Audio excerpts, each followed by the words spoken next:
Asesinaron a un niño de 12 años e hirieron a otras 5 personas en un ataque a disparos durante picadas en las canteras del Parque Rodó. El hecho ocurrió esta madrugada en el tramo de la Rambla ubicado entre las canteras y el club de golf en la zona de los clubes de pesca. Según informa a esta hora los colegas de Telemundo, la mayoría de las víctimas pertenecían a un clan que opera en Villa Española. Reiteramos, canteras del Parque Rodó, la zona donde habitualmente se junta gente en la noche para hacer picadas. Asesinaron a un niño de 12 años e hirieron a otras 5 personas, un ataque furibundo a varias personas y este desenlace dramático. 7 y 8, Estados Unidos aplica desde hoy un arancel adicional de 12,5% a las importaciones procedentes de 60 economías, entre ellas Uruguay, con excepciones para determinados productos. La medida fue adoptada tras una investigación que cuestionó las políticas y los controles para impedir el ingreso de bienes elaborados mediante trabajo forzoso. En el caso uruguayo, el arancel, que estaba en el 10% y cayó, ahora Estados Unidos lo puso en el 12,5%. Hay excepciones, por ejemplo, la carne vacuna.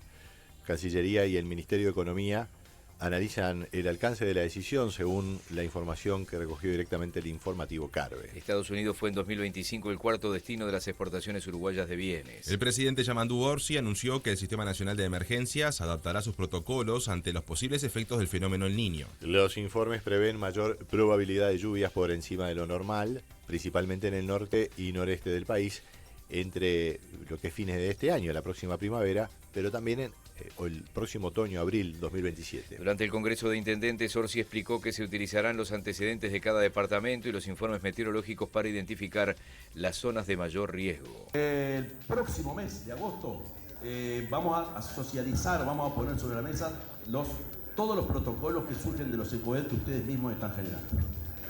Tenemos una historia desde el año 98 de cómo repercuten las inundaciones, que va a ser agua que vamos a tener. Sabemos, porque tenemos los informes de meteorología que se hicieron todos los trabajos este año, en este mes, dónde va a pegar más, dónde va a pegar menos, y quizá la semana próxima, ya que estamos, generemos ese espacio de colectivización del SINAE con la mesa para que ustedes puedan, porque no va a golpear de la misma forma a todos lados. El PIT-CNT resolvió realizar un paro general parcial el martes 11 de agosto entre las 9 y las 13 horas. La central reclama cambios en la rendición de cuentas, reducción de la jornada laboral y un impuesto al 1% más rico. También cuestiona que la SAFAP mantenga la administración de las cuentas previsionales. Sobre este último punto, la vicepresidenta adjunta del PIT, Carolina Spillman, sostuvo que existe malestar porque hubo un incumplimiento de lo acordado con el gobierno en el diálogo social. Lo que molestó específicamente es la falta de cumplimiento con los acuerdos, porque nosotros tenemos una trayectoria de 60 años, el movimiento sindical tiene esa trayectoria y la verdad que desde los espacios de diálogo que participamos lo hacemos con mucha responsabilidad y entendemos que esperamos lo mismo del Poder Ejecutivo, que en esta oportunidad no se dio así. No hubo avances entre el ZUNCA y las cámaras empresariales en la negociación colectiva de la construcción. El sindicato reclama, entre otras cosas, reducir la jornada semanal de 44 a 40 horas sin pérdida salarial. El presidente del ZUNCA, Richard Ferreira, dijo que ya hubo más de 11 reuniones sin resultados y advirtió que el sector lleva 120 días sin convenio colectivo. Hoy habrá una nueva instancia en la Dirección Nacional de Trabajo mientras continúen los paros y las asambleas. También es importante que desde el Poder Ejecutivo se den señales y también la voluntad de trabajar en la dirección de construir un acuerdo entre las partes. Diferencias tenemos varias porque dentro de la plataforma nosotros podemos decir de que no hemos avanzado en ninguno de los puntos. Después de 10 o 11 reuniones no hemos avanzado en ninguno. En cuanto a la situación de los puntos, tenemos ahí una postura muy rígida por parte del sector empresarial, por ejemplo, lo que tiene que ver con la reducción del tiempo de trabajo. Nuestra industria ya viene de hace 18 años avanzando en la reducción del tiempo de trabajo.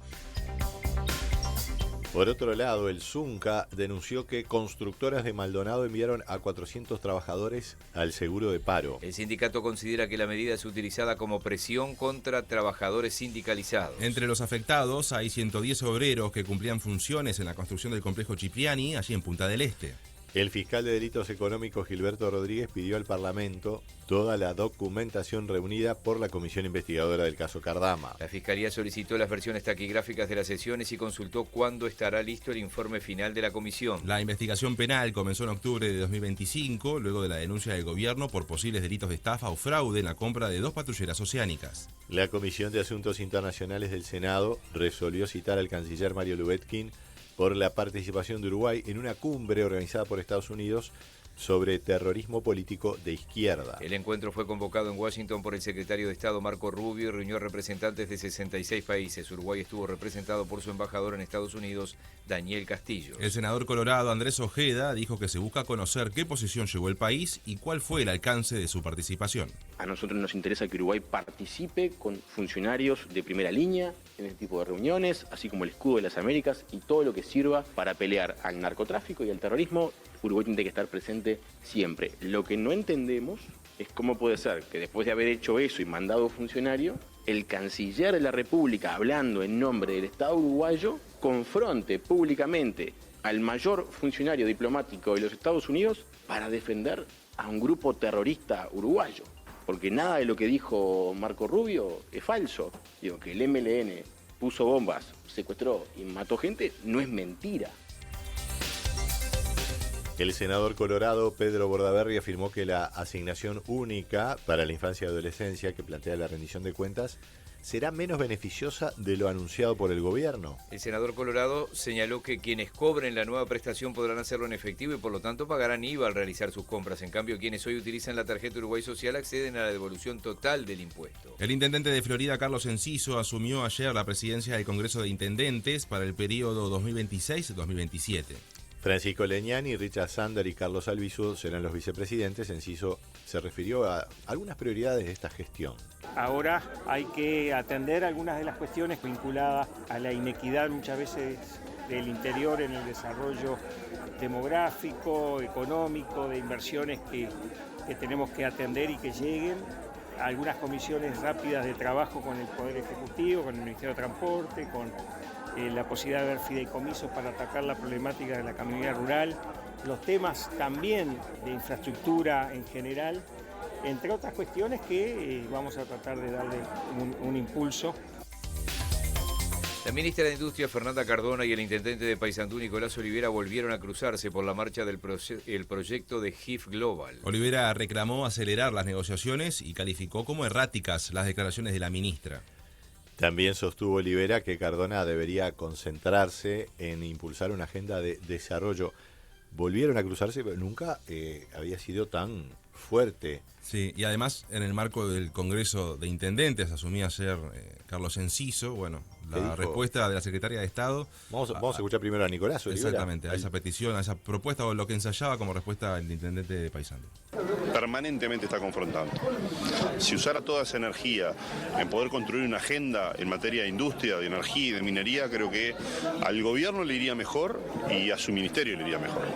Falta concretar, falta que el Uruguay dé una señal clara en lo que tiene que ver con el costo de la energía, con la relocalización, con otros aspectos vinculados a la logística y que lo que estaba llamado a cumplirse antes o hasta el 30 de junio se cumpla a la brevedad. Y me consta que es la intención del presidente de la República. Entonces, todo lo que se hable por encima de lo que diga el presidente de la República de parte de sus ministros, para mí no cuenta. Cardona recordó que el proyecto fue anunciado en 2022, pero no tuvo avances durante los 3 años siguientes. La ministra afirmó que el actual gobierno estableció nuevas reglas de negociación y además remarcó que el proyecto involucra a varios organismos. También defendió su gestión y aseguró que mantiene abierto el diálogo con el intendente. Yo lo que creo es que el intendente Olivera tiene memoria selectiva. Eso es lo primero que creo. Lo segundo es que él conoce mi agenda y mi teléfono. Así como me ha llamado en otras oportunidades, siempre está abierto el teléfono para conversar y dialogar. Esta agenda continuará no solo por GIF Global, sino por otras cuestiones que estamos trabajando en Paysandú. Lo que yo no le entendí por lo que me comentaron, porque no lo escuché en las entrevistas, es cuál es la crítica. Si la crítica a esta ministra es que estudia los memorandos de entendimiento, no lo tomo como una crítica porque yo trabajo y estudio los temas. Por lo tanto, me parece que es un aporte que tengo que hacer. Lo que no quiero creer es que es personal. Trabajadores de la bebida se manifestaron ayer frente a Maltería Paysandú, luego de que Amber Simpay extendiera hasta fin de año el seguro de paro para unos 100 empleados. El sindicato advirtió por el posible cierre de la planta donde se produce la cerveza norteña y reclamó la intervención de las autoridades. La movilización se produjo en un contexto de incertidumbre para la industria cervecera, con suspensiones y cierres parciales en otras plantas. El grupo chileno Resister invertirá $6 millones para instalar una planta de compostaje industrial en Paysandú. La planta estará en Ruta 3, en la zona de Quebracho, y podrá procesar unas 30.000 toneladas de residuos orgánicos por año. Las obras comenzarían entre fines de julio y comienzos de agosto y demandarían unos 8 meses. El proyecto prevé entre 10 y 12 empleos directos y unos 80 puestos vinculados a su funcionamiento. La Federación de Funcionarios de OCE hizo un paro de 24 horas ayer reclamando ingreso de personal y regularización de los tercerizados. La medida incluyó la ocupación del edificio central del organismo, medida que fue levantada tras una asamblea. Bueno, el presidente de FOSE, Carlos Larrosa, sostuvo que el sindicato postergó sus reivindicaciones salariales para priorizar esos reclamos. Básicamente por el ingreso de personal al organismo y por mejora de las condiciones laborales. Hoy en día las reivindicaciones salariales, para nosotros lo hemos definido así, han quedado postergadas para luchar y pelear por esto que es urgente y necesario. ¿Hay muchos tercerizados? Sí, en OCE están trabajando en tareas permanentes cerca de 1.500 personas, entre tercerizadas, cooperativas y otras modalidades de contrato, tal vez más. Lo que nosotros estamos peleando para la regularización de todos esos compañeros y compañeras y para que además haya llamados externos para que ingrese más personal al organismo. Vamos a agregar una novedad de estas últimas horas. La información surge de la producción del informativo Carve. Se continúan las negociaciones en el puerto y se abrió un nuevo plazo hasta el 31 de julio para seguir negociando particularmente la situación en la terminal Cuenca del Plata. Docentes y estudiantes ocuparon ayer la sede central del Instituto de Profesores Artigas, el IPA, durante un paro nacional de 24 horas en formación en educación. La presidenta del sindicato docente, Cecilia Klein, dijo que la medida rechaza el plan de titulación propuesto por el Codicen de la ANEP y reclama mayores recursos. Trabajadores de FANCAP y el Zunca bloquearon ayer el acceso a la planta de ANCAP en Paysandú. Los sindicatos reclaman definiciones sobre el futuro de la producción de cemento y cuestionan la reducción de la actividad de esa planta. Bueno, en otro orden, salud y anarquía, decía un sindicalista salud amigo. y flora. FANCAP afirmó que está dispuesto a alcanzar un acuerdo con ANCAP, esto para reforzar el abastecimiento de combustible en el aeropuerto de Carrasco, pero reclamó cambios en las condiciones planteadas. ANCAP canceló el operativo especial que se preveía ante lo que es obras en Ezeiza en el aeropuerto argentino, que hubieran derivado o estarían derivando una cantidad de tránsito aéreo para el aeropuerto de Carrasco, pero no hay acuerdo con el sindicato. El dirigente Salvador Sprovieri cuestionó que algunos trabajadores quedaran fuera de la compensación y rechazó las cláusulas de paz laboral incluidas en la propuesta. ANCAP miente en el comunicado porque no pedimos nada fuera de lo normal. Y además desconoce alguna organización del trabajo, porque plantea de que hay sectores que no se les cambia la forma de trabajar y eso no es verdad. Plantea cuestiones vinculadas al laboratorio que, si bien en parte son ciertas, porque se ha avanzado en algunas cuestiones, también han cometido algunas torpezas que no las nombran obviamente, y obviamente al no decir toda la verdad se modifica un poco la realidad. Hay trabajadores que están incluidos, porque no pueden hacer medidas, pero no están incluidos para cobrar. Es una mezquindad enorme, aparte que por el monto del dinero, ANCAP tiró a la basura un negocio y su imagen por 2 pesos, la verdad que por 2 pesos. En el capítulo internacional, Brasil rechazó los nuevos aranceles de Estados Unidos y acusó a Washington de utilizar la lucha contra el trabajo forzoso como argumento para aplicar medidas proteccionistas. El gobierno de Luis Ignacio Lula da Silva calificó la decisión de arbitraria y anunció además que recurrirá a mecanismos de reciprocidad y a la Organización Mundial del Comercio. Chile anunció que negociará con Estados Unidos para intentar quedar fuera de los nuevos aranceles. El gobierno chileno sostuvo que el país cuenta con normas laborales sólidas y que la decisión estadounidense no se ajusta a los antecedentes presentados. En el deporte vuelve el fútbol local con 4 encuentros pendientes de la 6ª fecha del intermedio.